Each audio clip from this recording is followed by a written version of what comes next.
et bienvenue dans ce nouveau Jeudi Actu. Tout d'abord, nous allons voir le sujet entre Israël et le Hezbollah, une nouvelle phase plus féroce. Nous pouvons le relier au thème 3, étudier les visions politiques du monde, les frontières. L'armée israélienne a mené ces dernières 24 heures des bombardements d'une rare intensité sur le Liban Sud, contrôlé par le Hezbollah, aussi appelé le Parti de Dieu, qui est une organisation terroriste, un groupe islamiste, chiite et parti politique basé au Liban à Beyrouth. Le jour d'avant, le parti chiite libanais, allié de l'Iran, avait revendiqué plusieurs opérations ciblées contre Tsahal, dont une attaque de drone qui a blessé plusieurs soldats israéliens.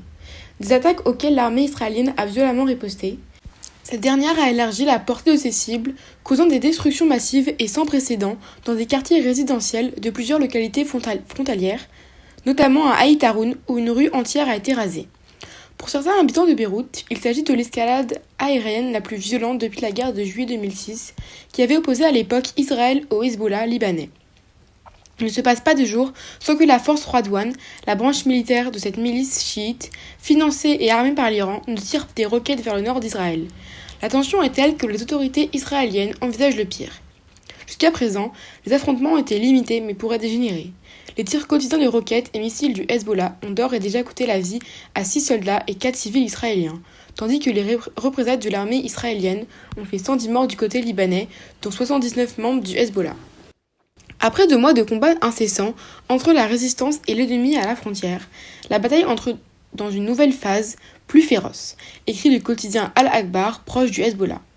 Le sud du Liban s'enflamme et Israël élargit les modèles destructeurs qu'il applique dans la bande de Gaza, en utilisant pour la première fois depuis le 7 octobre des armes aussi destructrices sur son front nord. Israël envoie des messages d'intimidation à l'adresse du Hezbollah. Environ 80 000 habitants ont été évacués à cause de la situation militaire.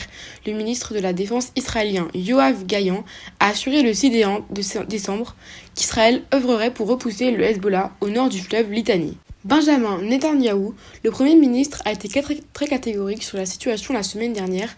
Je cite, « Si le Hezbollah provoque une extension de la guerre, il transformera le Liban et Beyrouth en Gaza et Khan Younes, les 2 localités de la bande de Gaza où l'armée israélienne a concentré ses opérations et semé la désolation. » Yoav Gallant s'est aussi mis de la partie. « Lorsque les combats s'achèveront à Gaza, nos efforts militaires seront dirigés principalement vers le nord, autrement dit vers le Liban. » Pour éviter un tel scénario, Emmanuel Macron aurait, selon des médias israéliens, dépêché des émissaires à Beyrouth pour des entretiens avec le gouvernement libanais et le Hezbollah.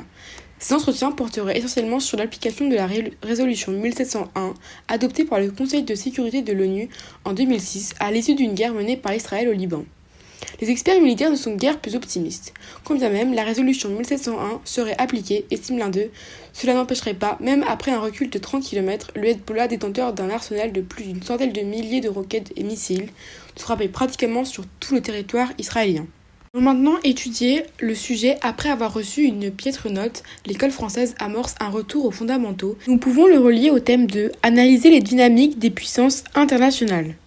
L'annonce des résultats de l'enquête PISA sur les performances scolaires des élèves de 15 ans dans les pays de l'Organisation pour la coopération et le développement économique, ce mardi 5 décembre, n'a pas manqué son effet dans l'Hexagone.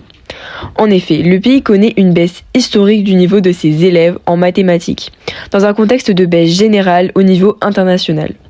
En effet, il est classé 22e en mathématiques, 24e en compréhension de l'écrit et 22e en sciences, parmi les 38 pays de l'OCDE.